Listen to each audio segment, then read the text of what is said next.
मुख्यमंत्री पदावर आज दिल्लीत महत्त्वाची बैठक होण्याची शक्यता आहे। शिंदे, फडणवीस, अजित पवार दुपारी दिल्लीला जाण्याची शक्यता आहे। सायंकाळी महायुतीच्या नव्या सरकारची रूपरेषा ठरण्याची देखील शक्यता आहे। आणखी माहिती घेऊया आपले प्रतिनिधी विनायक डावरूंकडून। विनायक,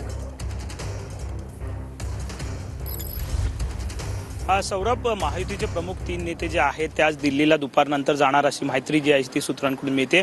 ज्या पद्धतीनं दिल्लीमध्ये ओम बिर्ला लोकसभेचे अध्यक्ष आहेत, त्यांचा एक कौटुंबिक कार्यक्रम आहे, त्या ठिकाणी हे तिन्ही नेते जे आहेत ते जाणार असल्याची माहिती मिळते। आणि त्याचवेळी दिल्लीतल्या वरिष्ठांसोबत बैठक आज जी आहे ती होईल आणि मुख्यमंत्री पदाचा चेहरा कोण असेल महायुतीचा हे आज त्या ठिकाणी ठरेल अशी माहिती सूत्रांकडून मिळालेली आहे। आपण जर पाहिलं तर निकाल महायुतीला च्या बाजूने चांगला लागलेला आहे, भाजपला सुद्धा चांगले यश जे आहे ते मिळालेले आहे। त्यामुळे भाजपचा मुख्यमंत्री व्हावा अशी भावना जी आहे ती प्रत्येक आमदारांची आहे। त्यामुळे आता वरिष्ठांसोबत दिल्लीमध्ये या तिन्ही प्रमुख नेत्यांची आज बैठक झाल्यानंतर काय नेमका तोडगा मुख्यमंत्री चेहऱ्याबाबत निघतो हे बघावं लागणार आहे। दुपारनंतर हे प्रमुख 3 नेते जे आहेत ते दिल्लीला जाणार असल्याची माहिती जी आहे ती सूत्रांकडून मिळाली। सौरभ, ठीक आहे विनायक, धन्यवाद या माहितीबद्दल।